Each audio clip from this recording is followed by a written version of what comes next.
Hello, and welcome to a segment that focuses on our La Jolla Independent School District's Ford NGL and T-STEM academies.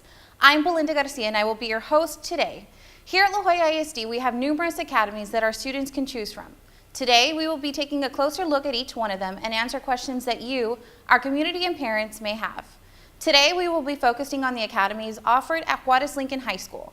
We have our T-STEM director, Mrs. Santos Palomo, and our Ford NGL director, Mr. Luis Garcia. So our first question today is, can you tell us just a little bit about what is offered at Juarez-Lincoln High School? I'll start with you, Mr. Garcia. I'm the Ford NGL director now for the Academies of Public Law, which encompasses criminal justice. If you want to be a parole officer, a policeman, official of such, CIA, DEA, you can go that route. I also do have the Academies of Business and Industry. If you want to get into business administration and management or marketing, where you can work with a company, if you have intentions of working with a company, private, corporate, your own business if you like.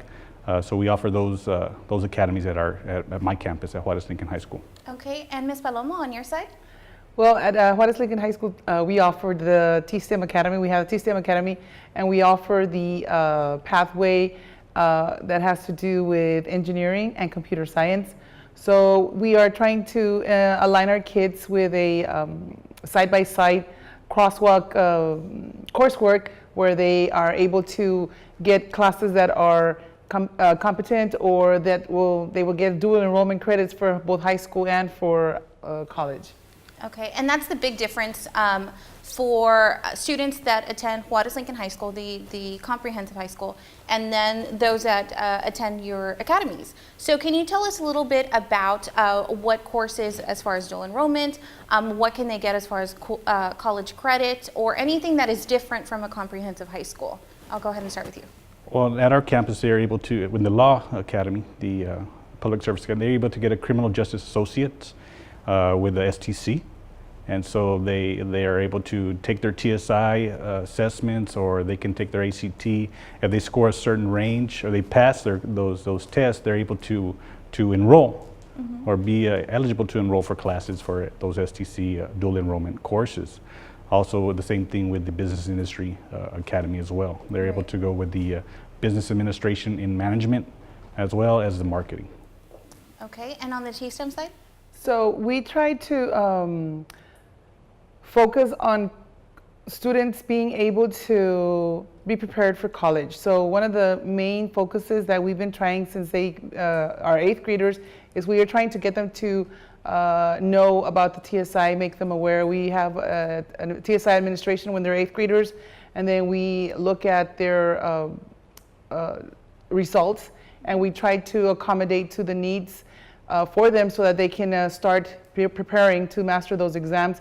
Currently, right now, the students are being really successful in all the 3 cohorts that we have, and we are noticing that they are doing very well in writing and in reading, which is opposite of what they're doing in EOC, because in EOC we almost have 100% mastery on all our cohorts, and it's a little bit on the reverse side of for the English tests, right, for English 1 and English 2, but still our results are at 75% or above.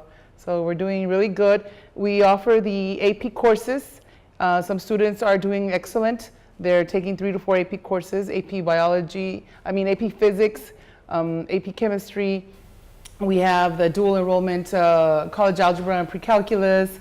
We have the US History AP. So we are trying to get our students to be exposed to college, what a college would be like, right, and most certainly the rigor is there.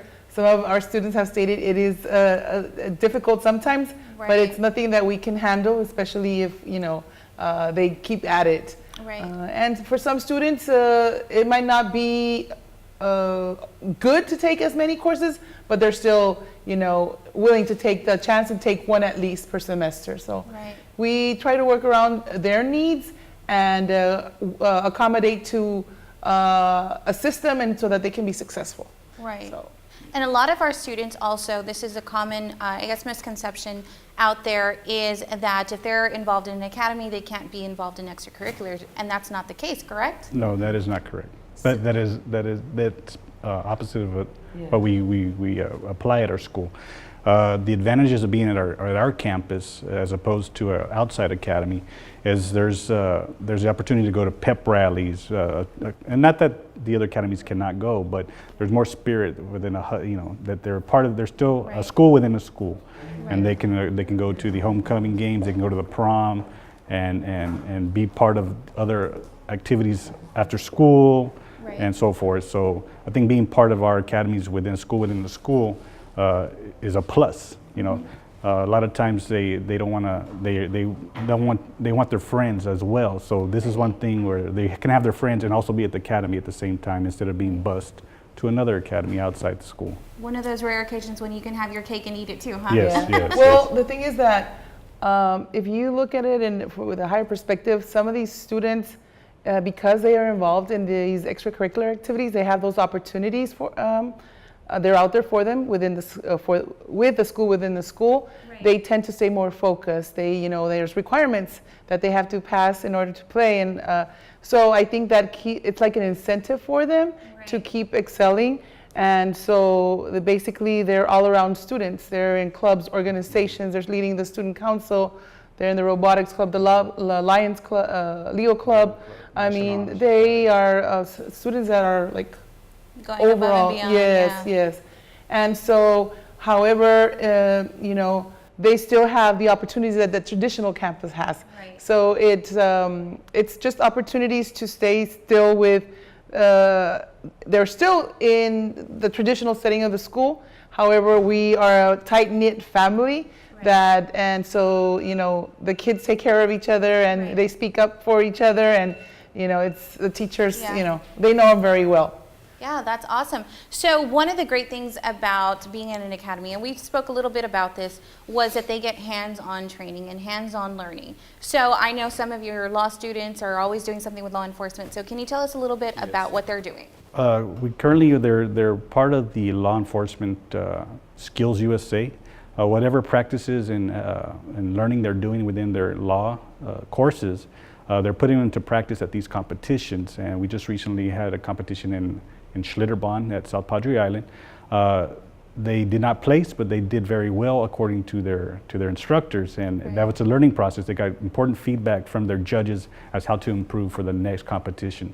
So they are applying what they're learning within their law enforcement classes and their business classes as well, and taking it to competitions and so forth. So they enjoy that. It's like you say, hands-on learning to explore what they're doing in the classroom, outside the classroom. And they have some very, I guess, prestigious business partners that have teamed up with our school district and specifically your academy. Can you tell us a little bit about that? Yes, and we have the IBC Bank of, I believe it's Mission, or IBC Bank in Mission, that's going to offer 5 slots for our freshmen business and industry students to have the opportunity to shadow the employees there at the bank, and get the opportunity to see the day-to-day processes and in different areas of the banking world.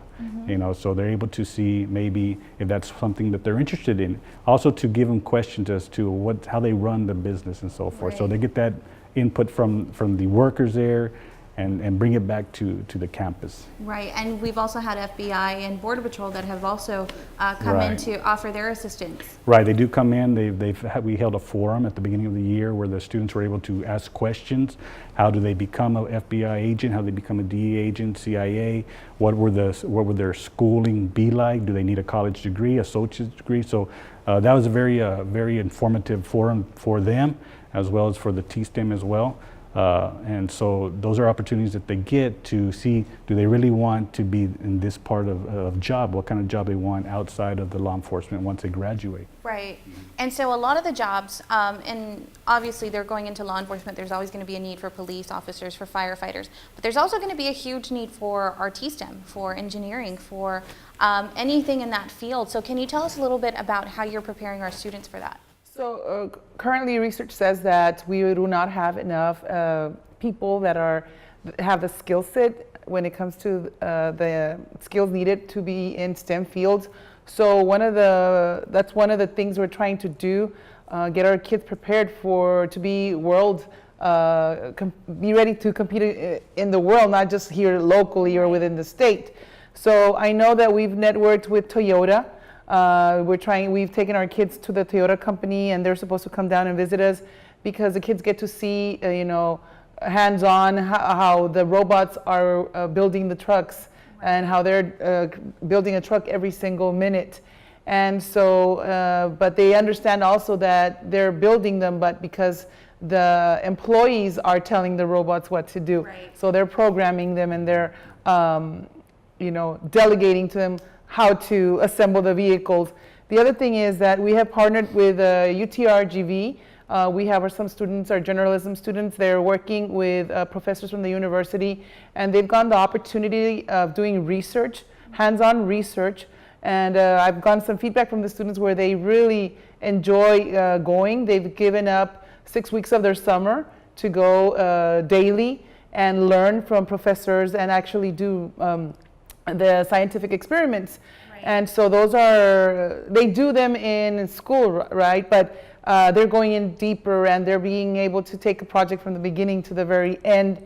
So that's also one of the things that we're excited about. We want to be able to, we're trying to see if we can network with Citgo and with General Electric so that our kids can get some more windows of opportunity there. Because next year we do have our first cohort that's going to be seniors, Graduating, yeah. and we will have to, have a good capstone class so that they can be fully immersed in those positions. Because we have to try and get them mentors, and they have to be able to do some job shadowing. So we're looking forward to establishing those networks. It's been a little bit difficult because there's not a lot of engineering firms here locally, Right. but there is a lot of STEM field job openings that are not filled currently. So those are windows of opportunities for our students. Yeah. The other thing is that our kids are excited to be in the organizations. We have the Nuclear Energy Club, we have the Robotics Club. Like Mr. Garcia said, our students are experiencing new things that they hadn't done before. I mean, Yeah. first time we have a robotics team at Juarez-Lincoln High School. So we've been growing with the opportunities that have been out there for us. Right now, our kids are working on a car. They're building a car that came in a box from scratch. The car runs 35 miles an hour, Wow. and they're taking it to compete. They have to, they have to know about the weight, how, because it's a car that has tires like bicycles. So they need to be able to know the weight of their drivers so that they could be successful at the end of the race. Right. So they learn different components of, just velocity and distance, and so I'm excited for them because I can see their faces, Yes.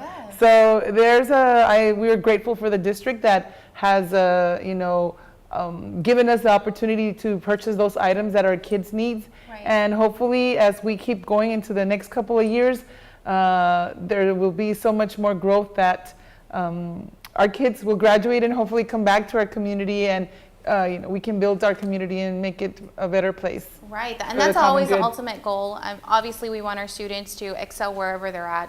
If they choose to go work in Japan, then that's great. But we also want, some individuals that come back and give to our community. So maybe, I don't know, maybe there's an engineer out there that wants to step in and help us with business partnerships. So where can they get a hold of you in case, we have somebody? You can reach our academy office. We both have the same office. The phone number is area code 956-323-2922. You can ask for Mr. Garcia, Ford NGL Director, or myself, the T-STEM Academy Director. We're here to serve you. We are here for your children. So if you have any questions or concerns, we have an open door policy. Swing by our school or call us or email us. I know my email is s.palomo@lajoyaisd.net. So And mine is l.garcia7@lajoyaisd.net as well. That's awesome. Well, it doesn't hurt to ask, right? So maybe we have somebody watching that can step in. So let's talk about how does a student get into your programs? It's an application process. I know in 8th grade we go and recruit at our local middle schools. We talk about both our academies, and from there on they go ahead and they get an application, fill out their interests, and they turn it in to their counselor or to our office, and we go from there with a lottery pick, and we let them know if they've been accepted. that they've been accepted into the academy. Right, and we have some recruitment days coming up. So can you tell us a little bit about maybe where y'all will be within the next couple weeks? I know they're starting March 5th, which is a couple weeks away, but just tell us a little bit about where you will be, and maybe if a parent has a question, can they attend these recruitment dates and times as well? So I know we're going to be going to J.D. Salinas Middle School and Trevino Middle School, as well as Ann Richards. I would invite the parents to attend if they want to go listen to what our academies have to offer. I think it's just an opportunity for them to get to know. The kids will be presenting to the students. I think it's best that they listen to them. So and one of the things that we try to encourage our kids to do is make sure that they understand that serving the community and being out there to make a difference is going to ultimately pay back. So along with the message of recruitment, we want our kids to know that that there's opportunities for community service out there, that their voice matters, that they're important, and that they can reach out to an adult or anybody at school if they need any assistance. But definitely, I hope that the parents can go join us if they can, so that they can see what our students have to showcase. They have projects, they have their robots that they showcase, they take their gear, and it's a lot of things, but we try to demonstrate in in an hour what we have out there for them, so that they can join us at the academy. Right. So probably one of my last questions. If a student is going to a feeder school into Juarez-Lincoln, are those the only students that can attend your academy? If there are students that feed into us, those are the students that can. I know that if someone is interested in attending the academy outside the school, I know there has to be some approval by our central office. I believe Ms. Marina Abdullah is the director who approves the transfers. But like Mr. Garcia did say, we have, like, for example, the T-STEM Academy has requirements from the state. It does have to be a lottery process. Students cannot be handpicked. We have to meet certain criteria. So it's all with the idea of giving the opportunities to everybody, and so that everybody can get a fair chance. Right. Well, but one of the things I think that works the best, now that we're in this topic, is that when the kids are together in the small learning community within the school, you have a group of students that their interest goes to the next level. You have that interest from the students because they're working with students that want to do the same thing as them. Right. So most of the conversations within the classes, they revolve of what their interest is. And so they become very strong in math and in science. And of course, we have to instill in them the importance of reading and writing, of course. So yes, hopefully we get to meet our quota. We are recruiting 100 students each, so we encourage everyone to give us an opportunity. You'll love the academies at Juarez-Lincoln High School. And there we do experiential learning trips. We do college tours, and we bring in guest speakers to be able to showcase to our students the opportunities that are out there for them. Right. And so my last question would be, if you had a son or daughter and that attends one of our middle schools and they're getting ready to go into high school, what would you tell them today about joining an academy? I would tell them to strongly think about it, because like Ms. Paloma was saying, it's a small group, a cohort of about 100 kids to 75 kids. And it's a small learning communities, which means that all the teachers work with the same students.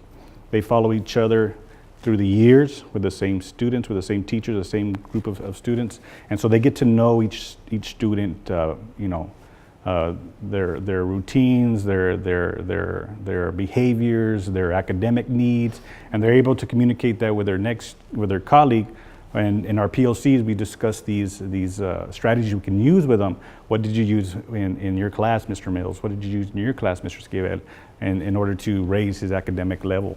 So And they'll go through that through the whole year. It becomes a tight-knit family to where the students, they trust each other. They trust their teachers. They trust us and the counselors as well. And like we say, it's a small family, but and we're there for them. So that's one of the advantages to be part of an academy is that close-knit, tight-knit family where we know each other.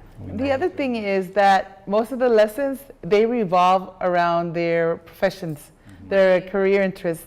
So you go into the English TSTEM Academy teacher, he's talking about engineering and energy, and you go into history, he's talking about the historical aspects of engineering in his class and building and constructing, and the same thing goes for like physics and chemistry and biology. So it all revolves around the interest of the student. But what would I tell my son? I would tell my son, give yourself the opportunity, don't take advantage. Apply and see if this is something that you're interested in. If it's something that you're thinking about, go for it. Because at the end of the day, I would rather you find out now if this is your passion or not than after we go through a 4-year college degree and tuition, So, and you will have those students. I currently have a student that said, you know what, Ms. Palomo, I don't want to become an engineer anymore. So I said, that's all right. My job is to get you to apply for financial aid, be TSI ready, and enroll in a college. No matter which college, even if it's a college for cosmetology or a college for nursing or whatever, my job is to send you ready to the real world with those components so that if you change your mind or you can be ready to be successful, at least to transfer to your next step of your college and your future. So those are the words that I would tell my son, and don't be afraid. Yeah, because there's not enough things that we can say about our academies. Of course, we're all excited about it here at La Jolla ISD, and luckily our superintendent, our school board believes in these programs. And they've been extremely supportive. And I just have to say congratulations to you all. I know that Mission CISD, which is our neighboring school district, came over and wanted to see what you all had going on because you all are a model school. So what was that visit like? I'm sorry. Well, they came they wanted to come learn for us. So we're grateful that they were interested in coming to visit our school. They wanted to see how our classes where they were located, how were we running the students within the school, and how were they transitioning within the classroom from teacher to teacher, from just those students, because our kids only go to our academy teachers. So it's the relationships you build with the kids. That was our main message to them. It's like a family. You get to know the kids. You get to know everything. The teachers know. They call each other. Hey, Joe didn't come into my first period. Where did he go to your third because he's not here? Or he came in first, but he didn't go to third. Is he still on campus? And so there's no room for them to, hide between a crevice. We will find them, and that's our obligation, that ethical responsibility to make sure they're in the class learning every day. And they were excited. They took back ideas. They've made. I know that.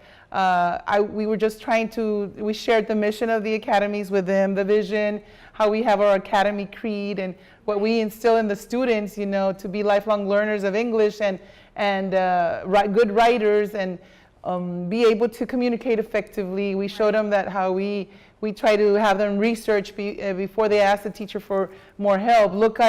Talk to a partner, research on the computer, look at a dictionary, try to find ways to answer your own questions before you seek the help from the teacher. Yes. We call that C4 before me. C4 before me. Okay. So they have to do their own research the answer prior to the last one, which is the teacher actually helping them assist them. So like she said, using their notes, using their computer, using their neighbors before they get their answer from the teacher. So it's taking their own learning into their hands. Yeah, taking initiative to learn. Yeah, and then the other thing that we reminded them of, that we're not, although we are our own school within the school, we work cohesively with a traditional school. That's part of our success. We're a team, and the ultimate goal, we have the same goal, is to get our students to perform and make sure that we make our schools shine and we get them ready for college, career, and workforce. ready. Yes, make sure that they're ready when they graduate and they're no longer ours, they're alumni. So that's what it's all about. So again, congratulations to that. If another school district is coming in to see what you all are doing, that means you're doing an exceptional job. So Thank you. so that's awesome. Well, let's pass that number one more time of how they can get a hold of you, just in case they have any information or if they have any questions. So one more time, what is your email? l.garcia7@lajoyaisd.net. My email is s.palomo with an O at the end at lajoyaisd.net. The phone number to the office is 956-323-2922. Okay, awesome. Well, hopefully you all can get a closer look at Juarez-Lincoln, and not only Juarez-Lincoln, and all of our academies across the school district with our recruitment days coming up, and we'll have a lot of stuff coming up so that way everyone learns about it. So I want to thank you two for being here and joining me today and just talking about what we have to offer. So thank you all. And thank you all so much for joining us, and until next time, we'll see you. Bye-bye.